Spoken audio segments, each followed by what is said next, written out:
And good afternoon. Welcome to the booth with Darren Todd on KDX AM 1590. Thank you for making us part of your day.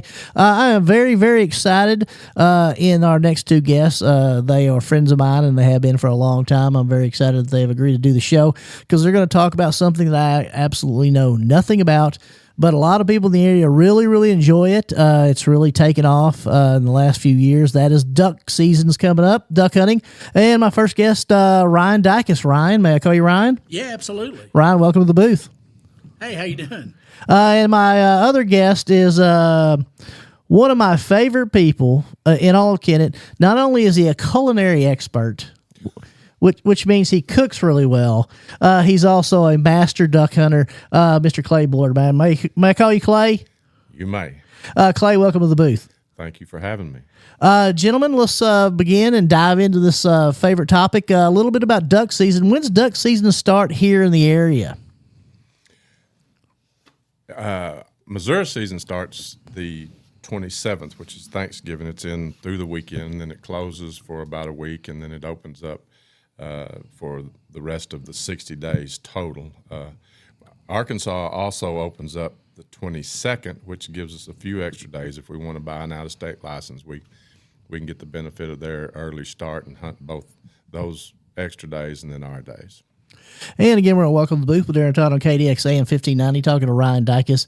Ryan is, of course, the assistant prosecuting attorney in Dunklin County, and Mr. Clay Bullard. Clay is a well-known, prominent attorney here in the area, has been for years and years. Also a very gifted cook, but we're not talking about that today. Clay, we were talking a little bit off the air about what's going on. We're starting to get a little bit of rain. I know that hurts the farmers, but the duck hunters enjoy that. Is that correct? We had a 2-month drought this summer, no rain whatsoever. It's just a dust bowl down here. Great for the farmers, I guess, but the St. Francis River, where we do a lot of hunting, is almost non-existent. There's so little water in it. And so, as you said, the farmers are not too happy about all this rain during harvest season, but the duck hunters are ecstatic that we had this big rain this last Sunday, and then we're having this rain yesterday and today. This might put enough water in our river to save our season. So we're, as much as we hate it for the farmers, the duck hunters are happy to see it. And again, we're going to welcome to the booth with Darren Todd on KDX AM 1590, talking to Ryan Dicus and also Clay Bullard. Ryan, for those of the listeners who are not familiar with Ryan Dicus, tell listeners a little bit about Ryan Dicus. So I grew up in Sykeston. I moved down here when Nicholas Jane got elected, and I've been working as his assistant ever since. Met you guys kind of in that process, working as the assistant prosecutor here, and of course, both of you guys tend to be on the other side of that issue. But we work together, and I bought a house over in Gobbler about 2 years ago. I've got a duck lodge next door. I've got duck hunters all around me. I've got duck pits and duck blinds all around all the time. And let me ask you this, Ryan. Before you came down here and you were living in Sykeston, did you do much duck hunting prior to that? So I would, but my duck hunting was very different back then. So I was only able to public land hunt when I was living up there. So you'd have to get up real early in the morning. You'd have to drive to one of these public land spots. You'd have to stand in line and draw straws or pick numbers in the hopes of getting a spot to hunt. And then even if you got a spot, it may not be a very good spot. You may have a very long walk in waders, wading, up to waist-deep water, while carrying, a lot of various gear to set up in the dark and hope you picked a good spot in the spot that you did get. And again, we're going to welcome the booth with Darren Todd on KDX AM 1590, talking to Ryan Dicus and Clay Bullard a little bit about duck season that's coming in. November 27th is when it's starting here in Missouri. Then it'll be the next 60 days or so. There's some downtime that you'll have to look on the conservation website. They kind of spell all that out, the different zones. And Clay, you're a longtime hunter down here. You have a what we call a duck blind. Kind of explain to the listeners a little bit about the process. If I was going to go with Clay Bullard on a duck hunt one morning, kind of explain to me what I would be involved in doing. So Ryan's duck hunting that he did before he started hunting with us some is about as hard as it gets. There's a lot of duck hunting that can be physically strenuous. A lot of people go to Black River. They stand in waist deep water by a tree and they hang their gun on a nail, and they can't sit down. They can't cook an egg sandwich, and they don't have any comfort whatsoever. And that's fun. That's good. The ducks slide in close to you in that flooded timber. But when you get my age, we have fixed blinds that are raised above the ground. We boat about a 5 or 10 minute boat ride to the blind. We pull in a covered area behind the blind. We go in. We have a 30-inch flat top. We have propane heaters. We have comfortable chairs. We are the opposite end of the spectrum from what Ryan started out at, and so you don't have to suffer. You don't have to suffer to kill ducks. It's all fun as long as you're killing or having action. But we're a little bit spoiled in our amenities that we have to hunt with. And again, we're on Welcome to the Booth with Aaron Todd on KDX AM 1590, talking to Clay Bullard and Ryan Dicus a little bit about their initial duck hunting experiences. I think, Ryan, if I was to ask you now, since you've been hunting with Clay and his kind of group, did you say that's kind of the way to go? That is absolutely the way to go. It is so much easier to jump in a boat, step off the boat into the blind, and just worry about shooting ducks as opposed to not even looking forward to dragging all of your gear out, almost hoping sometimes that maybe your number doesn't get pulled and you can just go back home and go to bed. And Clay, I want to talk to you a little bit about last year and the year before that. And that's just from listening to you guys when you talk. Was last year a little bit of a down year as far as the number of ducks in this area? I've been doing this for 30-something years, and the good volume kills seem like were in the distant past. This sport is so dependent on water and weather, and if all those things don't kind of come together in a magical combination, then it can be very frustrating, and the harvest be very slim. The weather up north has to be cold enough to push the birds to maybe snow or ice over their food to give them motivation to fly down here. And when they get here, there has to be food for them, and there has to be water. And till now, like I say, we didn't have the water. If our river had stayed real skinny, they just fly right past us on to better places to flop around in and feed and more water. But our hunting has been hit or miss somewhat. It was mediocre last year. We haven't had the prize-winning years in several years, but duck hunters seem to be the ultimate optimist. Oh, we're gonna get them this year. We're gonna get them today. Today's gonna be the day, or this is gonna be the year. It's such a great sport, and it's so much fun when it is good. Till you always have the hopes of it being good again. And again, we're on Welcome to the Booth with Aaron Todd on KDX AM 1590, talking to Ryan Dicus and Clay Bullard a little bit about the duck hunting season. It's going to start November 27th, Thanksgiving. This year, about 60 days. You can look on the conservation website to figure out exactly what zone we're in and what's going on. And Ryan, tell me a little bit about your first duck hunting experience when you went down here. And you had said that you're a fairly good shot, and we all thought you were full of malarkey. That's just how we thought we would.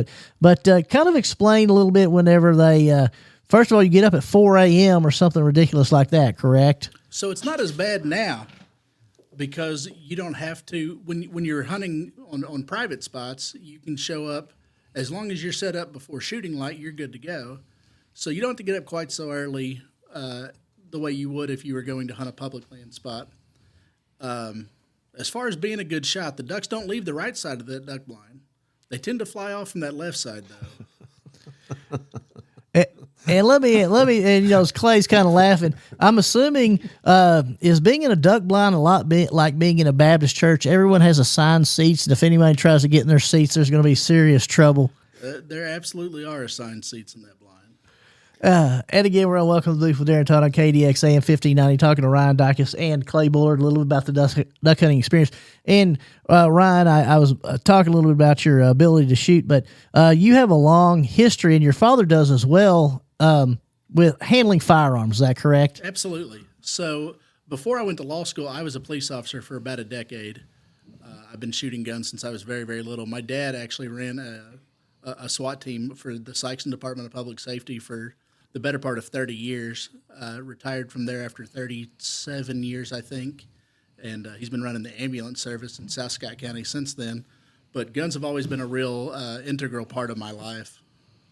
And Clay, I'm going to turn to you because I think we're in that room whenever Ryan first came down, and we were trying to get to know him a little bit better. He says, "Hey, I'm a pretty good shot." And I think you and I kind of looked at each other because I know I'm not a good shot. I think you're a very good shot. And he went up that first time. Tell us a little bit about the Ryan Dicus first trip experience with the crew down there. Well, I usually hunt one end of the blind, as he said. Maybe you call it the right end, and because you try to put a dog on each end, and they have a ramp where they can come in and out of the blind and go get the ducks. And so I was on the right side of the blind, and I took Ryan to my end of the blind with me since he was my guest, and I always felt like that a lot of the ducks didn't leave our end of the blind, but I wasn't necessarily giving Ryan credit for that until at some point later in the day or on in the future, we set up a skeet shoot, and we started shooting skeet, and Ryan was not missing hardly, and I thought, well, maybe I wasn't killing all the ducks. Maybe Ryan was killing some too, and he actually is a very good shot. He's still young enough to have the eyes and the reflexes that have sort of left me or marginalized with me in my advancing years. But it's all fun and games, and when you have 5 or 6 people in the blind shooting, it's hard to be exactly sure who killed and who missed, and but we have a good time doing it. It's not.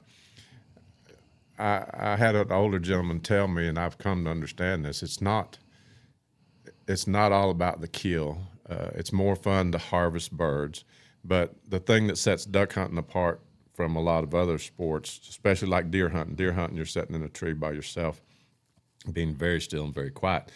Duck hunting, we're in a blind with several of our friends where we can visit, we can eat, we can talk. The only time we really have to hide and be quiet is when we have birds that we're trying to work. And so it's much more social, much more interactive, and that, to me, makes it an enjoyable experience.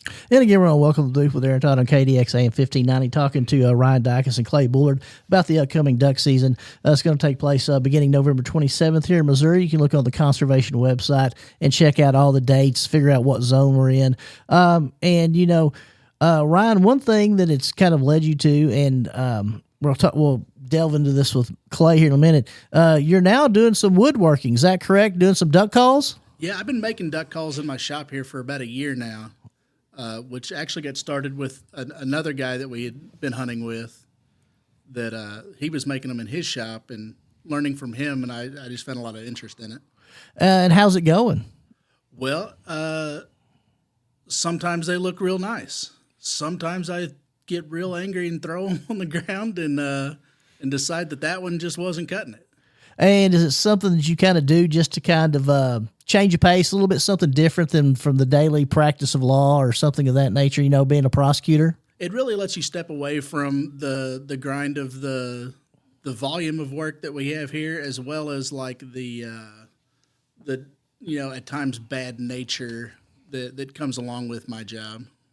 And again, we're on Welcome to the Booth with Darren Todd on KDX AM 1590, talking to Ryan Dicus and Clay Bullard about the upcoming duck season. And Clay, one thing that a lot of people don't realize is when you're in that blind and you're setting out there, how in the world do you get those ducks to come see you? I mean, obviously, there's some individuals out there who claim to be, what do they call them, world-class duck callers, I think, and things of that nature. I think there's actually a world championship and things of that nature.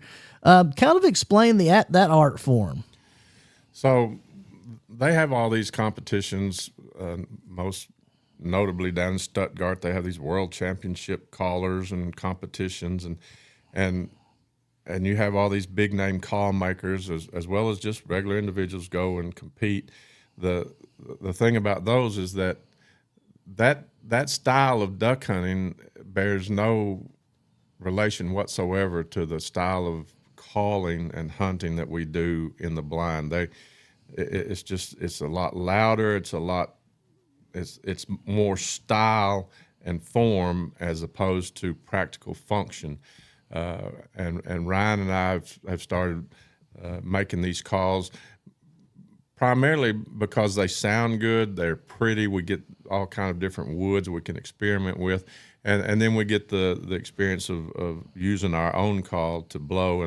And there's a lot of ducks that are scared off by duck calls, as many as maybe are called in close by a duck call. But you find where you think the ducks want to be, or the area where you have available. You put your decoys out, you get in the blind, and you do your best to sound like a duck. And by the time they get down here from Canada in the migration, they've been called at and shot at, and they get pretty skittish and pretty hard. Sometimes they're hard to deal with, but it's a challenge. It's you got to be able to trick them into getting in range. Then you got to be able to hit them, and then you get to the joy of doing that. And then if you're lucky like me, you get to watch your dog swim out there and get it. And when your dog does good, it's kind of like when your kid does good. You know, it's enjoyable to see. And again, we're on Welcome to Duke with Aaron Todd on KDX AM 1590, talking to Ryan Dicus and Clay Bullard a little bit about the upcoming duck season. It's going to start November 27th here in Missouri. Get on the conservation website and look up the dates. You know, one thing that I guess I'm trying to figure out too is when you bring a new guy into the blind, or you bring in some other people into the blind. Does some people always have their idea of, hey, I'm the guy that calls the ducks, or I'm the guy that does this? How do you kind of assimilate new people into the blind when you're bringing in a new group or something like that? So I can't blow a duck call very well at all. So for the most part, I just don't. I have the benefit of having some very skilled callers in the blind with me. Why would I screw it up for all of us when I can just sit back and enjoy listening to them bring the ducks in? You had asked earlier about the very first time that I'd gone out with them, and I'm going to share a quick story. So it was the first time I'd ever got to hunt with a dog, and watching Coco go get those birds is really something to see. It was the first time that I had hunted that style of blind. It was the first time I'd got to sleep in till about 5:30 to get to go out there. It's the first time I'd got to duck hunt, not having to wear some very uncomfortable waders. And so the totality of it was this very, very comfortable, fun hunt. And there were ducks for days on that day, and they really tricked me is what happened. So there were 4 of us shooting that day, and we were done hunting with a 4-man limit by about 8:30. And Clay cooked us a real nice breakfast, and the dog had done its job, and it was the best duck hunt I've ever had. And they tricked me because there ain't ducks like that every day. We could have shot 100 ducks that morning. And so it's kind of one of those things where you wake up and you never know if it's going to be 100 ducks or 0 ducks. I'm assuming, is there days that you've been out there, Clay, in which you've seen no ducks at all? Well, it's not that you don't see them, but we call those days no duck days, and that means you leave without killing any. And those are they're not necessarily rarities, but they're not the majority. We usually manage to scratch out some. The killing of six men all killing their limit are more the exception to the rule. But the no duck days are tough, but they happen. And like Ryan said, what happened to him happened to me. Is you start out this sport and you go and you have that kind of success very early on. It's you get the fever, you get bit, and you want to do it all the time because it's so much fun, but it's not always fat like those days are. They're skinny days, but you're always remembering those days when it was awesome and hoping to have it again. And again, we're on Welcome to the Booth with Darren Todd on KDX AM 1590. Talking to Ryan Dicus and also talking to Clay Bullard about the upcoming duck season. It's going to start November 27th here in Missouri, and then about 60 days or so thereafter. Look on the conservation website to figure out exactly when the days are off limits and when exactly it ends. Clay, I'm going to ask you a question, and you're going to be like, why are you asking me this question? We talked a little bit off the air, and of course, I know nothing about duck hunting. I'm going to absolutely tell you 100% I know nothing about duck hunting. But we're talking about dogs. And I think you have a 9-year-old female. Is that correct? That's correct. I have a chocolate lab. She's a little bit past 9 years old. She's probably fifth or sixth dog I've had in my duck hunting career, and I've been very lucky to have good dogs. I've been blessed, and she's a very good dog. And like I say, it makes the hunt so much more enjoyable to see your dog that you have trained or that you've raised or that you live with basically do what she's supposed to do. And of course, they don't always do that, but when they do, it's rewarding. And it adds to the hunt. And so my dog's she's like me, she's getting a little long in the tooth, but me and her are still going. And, I, of course, asked you the question, and you kind of gave me that Clay Bullard look like, Darren, why are you asking me this question? And, obviously there's chocolate labs, there's just a regular blonde, and things of that nature. Does the color of the dog, in your opinion, affect any of the ability to be a good duck dog? So there's black labs are the most common. Then you have yellows, and then you have chocolates. Chocolates are, in comparison to the other two colors, are more recent in their development. They're a genetic offshoot. My dog, which is chocolate, had a yellow mother and a black father, and the litter of puppies had all three colors in it: yellow, black, and chocolate. And chocolate labs got a bad rap when they first came around. They didn't have the genetic refinement, I don't think, that had been going on for years with the blacks and the yellows, but they have since developed that, I feel like, and at this point in the overall picture, I don't believe that the color makes any difference in terms of performance. I believe if you have good breeding, if you have proven parents who have shown that they have the intelligence and the ability, I believe that's what it comes down to. I've had a yellow, I've never had a black, I've had chocolates, and I've always had females. It's just a personal preference of mine. The females are a little calmer. They're not always sniffing this or peeing on that or acting silly like the males are. Maybe they're not quite as aggressive. Mine is full aggressive as much as I would want her to be, and so I've always had females, except for one yellow. I've always had chocolates. I don't distinguish anything between the talent of the colors. Chocolate's just my favorite preference. Now, you indicated when you're blind, is it my understanding that you have a dog, and then another person in your blind also has a dog? So you can have two dogs without being dog overrun if you put one on each end of the blind, and that's what we have a lot of times. You can get by with just one. You can get by with none if you want to chase your own ducks.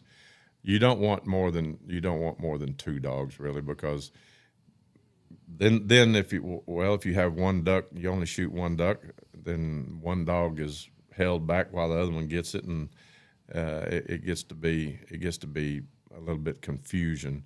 If you have two dogs, each dog gets on one end, and if you need to take turns going out and sending your dog, you do that. More than two dogs is too many.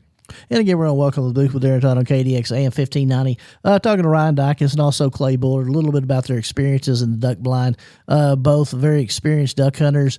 Clay, a long time in this area. Ryan knew the area, but becoming very familiar with the area. Ryan, I'm going to kind of turn this question to you. So in the event that I wanted to go out and become a duck hunter, kill some things and harvest some ducks, what's my limit per day? So there's a 6 duck limit per day. And of that, only 4 of them can be mallards. Mallards are the most common duck, and they're one of the prettier ducks that we have in Missouri. You also hear them referred to as greenheads. So you can only shoot 4 mallards per day, but there's a 6 duck per day limit. So, and again, you guys always look at me like, Darren, why do you ask me these questions? I'm supposed to be able to tell the difference. First of all, I'd be so excited if there was anything out there for me to try to shoot at. I'm also, you can differentiate between the different types of ducks to know which ones you can shoot at and which ones you can't. Not only are you able to identify the specific breed of duck that it is that you're looking at coming into your spread, oftentimes you can even distinguish if it's a male or female. So on this 6 duck per person limit, is that like every day that I go out I can get 6 ducks? It's not a total of 200 per season or anything like that, correct? There's a limit to the number you can have total in your possession. I eat duck pretty regularly during the season, so I really don't know off the top of my head what that limit is. There's not a total limit for the season, though, no. And again, we're on Welcome to the Week with Darren Todd on KDX AM 1590. Talking to Ryan Dicus and Clay Bullard a little bit about the duck season. It's going to start November 27th. 6 duck limit per person through the season. Clay, I'm going to turn to you because I mentioned something earlier and you kind of laughed. But despite what you say, you are a very, very, very talented cook. And I'm serious. And you made some delicious banana nut. Was it banana nut bread? Pumpkin bread. Yesterday it was amazing. It was really good. Tell me a little bit about, you said there's a flat iron in the blind there. Do you do a little cooking for the guys? Well, I appreciate you patting me on the back about my cooking abilities. I can cook enough to feed myself. Let's just say that. But we have what's called a flat top grill, and they make those in different sizes. We have one that's 30 inches long, and you can cook a lot of volume of food. We also have a regular size kitchen stove and oven with 4 burners on the top and a regular oven. We can fry all kind of breakfast food, make biscuits, gravy. We might take a portable grill to the blind and cook steaks. We can cook anything in the blind and often do. And even if the ducks are not cooperating, we usually eat good and stay fairly comfortable. And again, we're on Welcome to Luke with Darren Todd on KDX AM 1590, talking a little bit about the upcoming duck season. It's going to start November 27th here in southeast Missouri. Ryan, when you're not duck hunting or doing the duties as assistant prosecuting attorney in Dunklin County, what are some of the other things that you like to do, or what have you been involved in? So I find myself fairly busy. I've got 3 teenagers, and some of them are pretty heavily involved in various sports. So I've been going to a lot of football games here recently. Basketball season's getting ready to start up. Volleyball season's getting ready to start up. Archery season's getting ready to start up for the schools. So I find myself, multiple days a week that I'm just as a father obligated to various schools to go support my kids in those programs. And is it my understanding that you're also a member of a couple of volunteer fire departments? Is that right? So I'm a member of the Hayti Volunteer Fire Department, and a couple various other groups that I end up doing various events with. Like this past weekend, the National Wild Turkey Federation held a Women's Day at the range down at the Steele Public Shooting Range, and huge group of women came out, learned a lot about gun safety, shooting semi-automatic handguns, shooting revolvers, shooting bows, and there was an outdoor cooking station, and that event was put on in tandem with the Missouri Department of Conservation. And again, we're on Welcome to the Booth with Aaron Todd on KDX AM 1590, talking to Ryan Dicus and Clay Bullard a little about the duck season. Excuse me, it's going to start November 27th. Talked a lot about Clay, and your dog's name is it Coco? It is. Coco. I also asked you this question. I'm like, is it common to have more than one dog at a time? It's not uncommon. I've always had females, and I've never had my dog spayed because I always toyed with the idea of wanting to have a puppy, find some hybrid prize-winning stud dog, and have a litter of puppies out of that. But I've always resisted because I don't know what I'm going to do on Saturday morning when I'm going to go hunting, and I've got 2 dogs or more looking at me in the pen, and I can only take one. And so I hadn't done that. I hadn't crossed that bridge. I think now that my dog's getting a little age on her, I might think about it a little more seriously as far as whether to have a puppy, a litter of puppies with her so I could keep one. Of course, a litter of puppies, it's a lot easier to go buy a dog than it is to have a whole litter and try to get rid of all of them and then get hung with 2 or 3 at the end and have to find them a home. But it's something I've always thought about but had never done. And I'm going to kind of shift gears from the dog, and I'm going to start with Ryan first. A lot of people say that I've got to have this kind of stuff. I've got to have this kind of stuff. I want to talk about guns. What brand or model gun, what do you use when you go hunting, Ryan? So the gun that I use for duck season is a Benelli, and the model is a Super Vinci. It shoots a 3.5-inch 12-gauge shotgun shell. And why do you use the Benelli? Well, there's not a lot of good reason other than the fact that is the gun that I bought for duck season. The other shotguns that I own would not support a 3.5-inch shell. The larger shell casing allows for the bullets to travel a further distance, and so if the ducks are a little further away, it gives me a little extra length to my ability to ethically try to shoot at some of these ducks. I've used 20 gauges, I've used Winchesters, I've used Remingtons. It doesn't make a whole lot of difference. Some of the creature comforts, the Benelli has a lot less recoil than some of my other shotguns, which mostly doesn't matter. It can provide you a little bit of speed in going from your first target to a secondary target with not having such a big kick when the gun goes off. And Clay, I'm going to turn and ask you that same question. What is your weapon of choice when you're in the duck blind? I've shot a lot of guns. There are a lot of good guns out there. I've got friends that have Brownings, that have Berettas. I'm like Mr. Dicus. I have a Benelli as well. Mine's the model's a Super Black Eagle. The main reason that I have stuck with that gun is it breaks down into 4 pieces very easily, very quickly. As far as cleaning or maintenance, it's light and it's reliable. It will not jam up. It will not fail to shoot. It's all the way around the best gun there is, in my opinion. But like I say, I have friends that swear by those other models just as strongly. That's just what I've had for many, many years. And I guess I'd ask this question to both you guys. Is a lot of it you were kind of raised with that type of firearm, or has it been more you just trial and error in your case, Ryan and Clay, and then I'll go to you?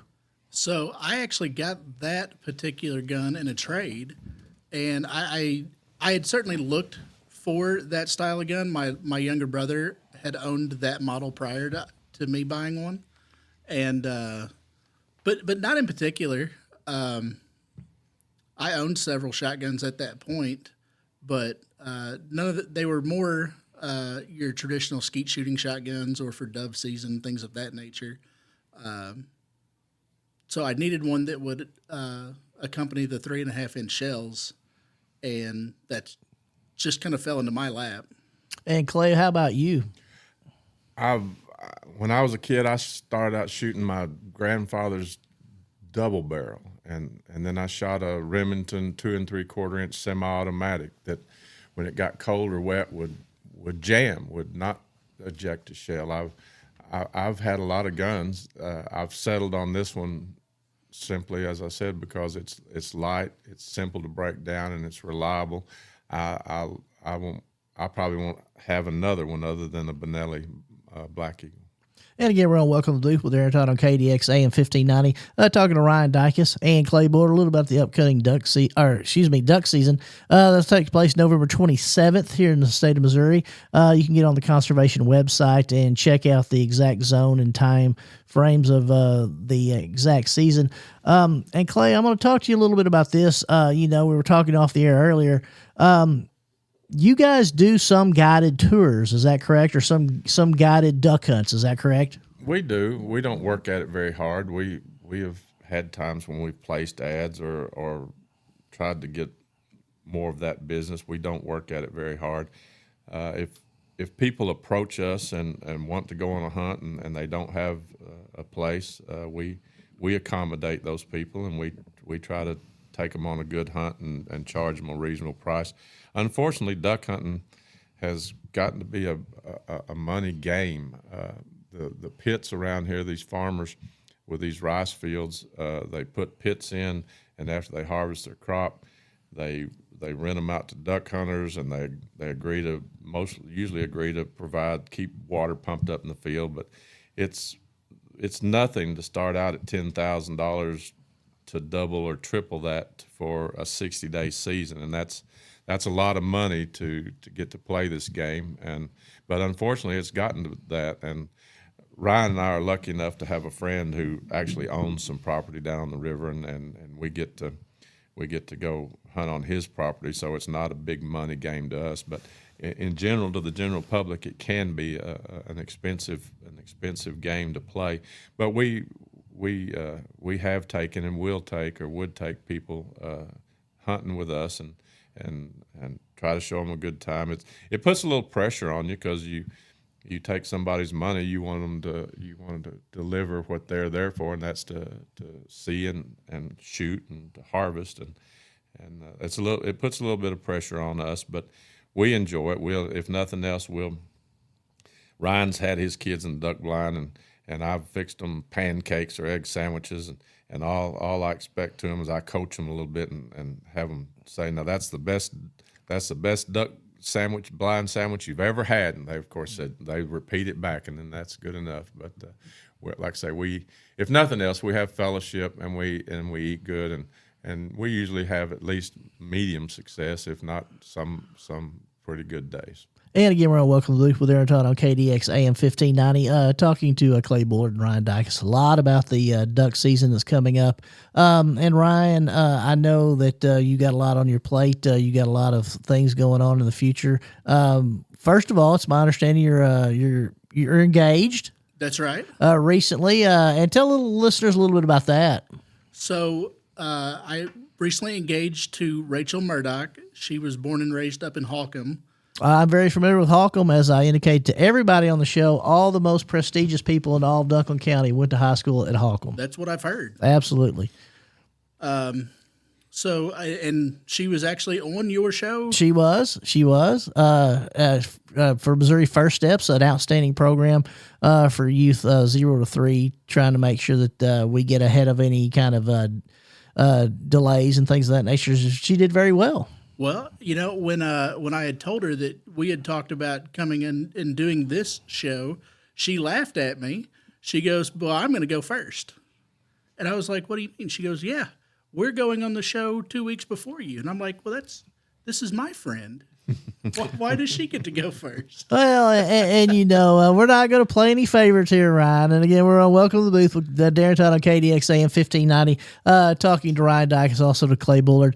Clay, tell me a little bit about, when you're not duck hunting. I know I know this because we are friends. You do other things as well, correct? As far as hunting and fishing. Well, I've already lived through all the mayhem that Ryan's going through with the kids and the extracurricular sports. I've lived at the basketball arenas and the soccer arenas and the swimming pools in the summer. Thankfully, and those are all good things to do with your kids as you're growing up, but the kids grow up and move on, and you get to kick back a little bit. And while Ryan's running hard trying to keep up, I'm lucky enough to not have to run that hard. I'm at the point in life where I have grandkids. I have 3 grandkids that live 2 houses down from me, and then 2 more that are actually college age. And every time I get to spend time with them, I get to go to their sporting events if I want to, not because I have to or it's expected or they got to have a ride. Grandparents and grandkids are grand, and it's grand to be a grandparent because you can spoil them and send them home. And so, if I'm not working or hunting or fishing, then I'm also trying to spend some quality time with the grandkids. And again, we're on Welcome to the Booth with Aaron Todd on KDX AM 1590. Talking to Ryan Dicus and Clay Bullard a little bit about the upcoming duck season. Clay or Ryan, either one, is there any way, and I know that you said earlier that duck hunters are the most optimistic people in the world because it's always going to be the best season we've ever had. Is there really any way, I mean, the old timers say if we look at the persimmon seeds, we can tell if it's going to be a cold winter, or if there's going to be, the woolly worms are out, it's going to be extremely cold. Is there anything that you can say, hey, because the oak tree turned, yellow on this date that we think it's going to be a better, and that's kind of a cliche, but there's a lot of those sayings out there. Is there something that the duck hunters really look at, or do they just say, hey, every year is going to be great? So I may not be old enough for some of those ideas. There are several different things that you can look at that would provide indicators that in general for the area that it should be a better season. The amount of water that we've got available, the temperatures, especially any snow and ice cover north of us that would push the ducks because they're not able to feed up there any longer, push them further south in their migrations. I don't know so much about persimmon seeds, but in July or August, there's no way to know whatsoever about how your season's going to be because you don't know if you'll have water. You don't know how severe the winter's going to be, and there's no persimmon seed test. A few weeks ago, with as dry as it was and the little waters we had, I was having a lot of trouble being optimistic about my duck season. Now that we've had 3 or 4 days of rain here and we might have some water, I'm starting to try to revisit my optimism. But you just cross your fingers and you hope, but you have so little control, no control whatsoever. You just get what you get and get what the Lord gives you. And we keep our fingers crossed and hope for the best.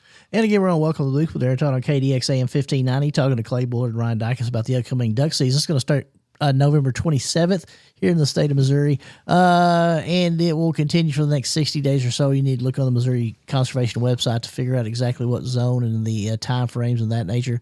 And, Clay, we talked a little bit, I think a couple days ago, I was asking you some questions about the season, and I was asking, and I'll ask Ryan after I ask you, after you see how each year goes, I was talking about last year. I said, Clay, did it seem like last year that more of the ducks were moving after the season was technically closed here in Missouri because of how the weather has kind of changed a little bit? And do you think that maybe pushing the season back a week or two may also help us be able to kill more ducks, or would that even make a difference in your opinion? I think it would absolutely make a difference, and that's a big debate that goes on. The conservation people put out questions about what we think, as hunters, what we would like to see happen. I think partially the flyways are maybe shifting a little bit west, maybe towards Kansas, but if it's warm up north, the ducks have no reason to leave. Their food is exposed, the weather's not pushing them, and so later would logically seem to help us. You get it gets to be a fine line because in January or February, of course, then you risk icing up yourself. We hunt the flooded timber, and so there's current in the river, and icing up is not near the problem. A lot of hunters hunt pits in rice fields, which is shallow water with no current, and a cold 28-degree night with no wind will absolutely have an icing problem. And if you got ice, your decoys are frozen in ice, and the ducks have no water to land on, then that very much negatively impacts you. So it's kind of you don't know. I tend to think that a little bit later is better, but it's a fine line. And Ryan, I'm going to ask you the same question. So I tend to agree the exact same. If we were to push it back a little bit, and that's not a Missouri Department of Conservation regulation, that's from the federal regulations, prevent waterfowl hunting, or specifically duck hunting, to continue past the end of January. Living out in the country, even if I'm just pulling into my driveway, or if I'm out in the wood shop messing around, but I've got the garage doors open or something, I'm exposed to a lot of those birds just moving in and about. The entire month of January, I don't even need to set an alarm clock, because the snow geese are so loud and so thick that they're going to wake me up every single morning when they get up to go eat. Which helps the optimism a little bit. I get to see there are birds here. I've even started seeing them a little bit here in the last couple of weeks.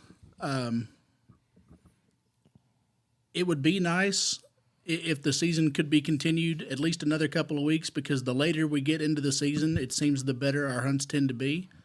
But I will say that, we've even had days, even on the river. I remember specifically January 1st, because we were the only two that decided we were going to go out, me and Clay, on New Year's morning, and it was cold. It was about 0 degrees, and the entire river was iced. And we got out there extra early because the boat was frozen. So we had to work to get the boat unstuck, and it was a little misty on top of being 0 degrees outside. And so we're sitting there cutting ice with the boat as we try to make our way to the blind, only to realize that all of our decoys have floated downriver as they accumulated ice. And so we get all the way to our spot to hunt to realize we had no decoys to hunt with. And we found ourselves just kind of looking at each other, and it's like, well, I think today's the day to go home. And I remember looking at him at one point, and that's when I still had that real long beard, and the entire beard had turned into one giant icicle. I'll never forget that morning, even though we didn't hunt. So some of that fellowship, those memories, stick with you. And again, we're on Welcome to Luke with Aaron Todd on KDX AM 1590. Talking to Clay Bullard and also Ryan Dicus a lot about the upcoming duck season. And Clay, I'm going to turn back to you, because I would be absolutely lost if I didn't say, so after we kill these 6 ducks and we take them back, how are we going to cook these 6 ducks, Clay? Well, the cooking is really the easy part. It's dressing the ducks. If you want a whole duck, that means pulling feathers and cutting off wings, and it's that part's a lot of work. If you can find somebody that will do that for a little dab of money, it's money well spent. A lot of times we don't keep the ducks whole like that. We just fillet the breasts out. But there's so many excellent ways to eat duck, and I've tried a lot of them. You can do something as simple as bread it with flour and fry it. You can put it on a grill and cook it medium rare, because you don't want it any doner than that. It's like a steak, a medium rare steak. I make what's called a Mongolian duck dish that is a marinade with olive oil and soy sauce and red pepper and brown sugar that's stir fried and served over rice. That's really enjoyable. My wife makes a duck casserole with. We boil the ducks and take them off the bone and put them with wild rice and onions and cream. And I had never seen a woman or a kid that didn't think that was a good dish. So to me, duck is very versatile. You need to know a little bit about the direction you're going with it. Not everybody has experience in cooking duck, but once you know a little bit about the direction you're going, I really enjoy eating duck, and there's a lot of ways to enjoy it and a lot of ways to cook it. And Ryan, is my understanding that you also enjoy cooking the duck? So I'm no cook. I'm good at eating ducks. Yeah. But I'm no cook. I will say the Mongolian duck dish that he talked about. We typically have. So we eat well in the blind. He mentioned the ability to cook steaks out there. We typically, one of the days of the season when we know several of the people that we hunt with will all be able to be there on the same morning, we will kind of get together and schedule like, all right, bring a steak and we're all going to, have steak in the duck blind. And Clay has a tendency on making that Mongolian duck one day or more a season. And so we have that as our breakfast out there in the duck blind. And again, we're on Welcome to the Booth with Aaron Todd on KDX AM 1590, winding down with Clay Bullard and Ryan Dicus, talking a lot about the upcoming duck season. It's going to start November 27th this year. Look on the conservation website to figure out the exact dates and times of the season for this year. Ryan, is it my understanding that also there's one other thing that you're in the process of getting ready to do this year? Yeah. So I recently announced my candidacy for the Pemiscot County prosecuting attorney position. Sign-ups officially for that won't be until February, and I anticipate that will be a contested election in the primary election next August. Well, I'd like to wish you the best of luck with that. I hope everything works out with you. Good luck on that. And Clay, we've talked a lot about the grandkids and what's going on. Other than duck hunting, is there another hunting or fishing that you would also recommend to the individuals, or is duck hunting where it's at in your opinion? Well, duck hunting's my number one sport. Like I said, Missouri gives you 60 days, and then you get an extra 5 to 7 with Arkansas. Duck hunters tend to be a little bit excessive about their sport, and any woman that's anticipating or contemplating marrying a duck hunter needs to get full disclosure about his sport and how he does it, because work and wives and family and just about everything has a tendency to get neglected during duck season because duck hunters are so obsessed with doing what they do. And so we call them duck hunting widows, our wives. But I'm also a deer hunter. I'm currently deer hunting. I've not killed a deer yet. I play a little bit of golf when my aching joints will let me. I used to do a lot of trout fishing. Used to do a lot of crappie fishing, and I find that word as I get older. What I used to do seems to be more common in my sentences about what I used to do. But I still enjoy deer hunting and fishing, and but duck hunting's my main thing. And Ryan, when you're not duck hunting, is there other things that you like to do as far as hunting or fishing? So my kids have been hounding me about getting out and learning how to do turkey hunting, and I've done deer hunting since I was a little kid. The problem that I tend to find for myself is that when I go deer hunting, I see turkeys, and when I go turkey hunting, I see deer. So I don't necessarily have a lot of luck, but it's a good way to get away from the world, and there are just very few problems that persist when you're hunting or fishing that the rest of the world seems to be concerned about. And that's one thing. When I talk to both you guys, you've always told me how much you enjoy just getting out in nature, enjoying the nature, and kind of getting away from things and kind of relaxing, and you enjoy that greatly. And again, we're on Welcome to the Booth with Aaron Todd on KDX AM 1590, winding down with Ryan Dicus and with Clay Bullard. Ryan, is there anything you'd like to leave the listeners with before we sign off today? So one of the things that you may not know, we've talked a little bit about his dog. So 2 things, I guess. So number 1, the dog's the best hunter in the entire blind.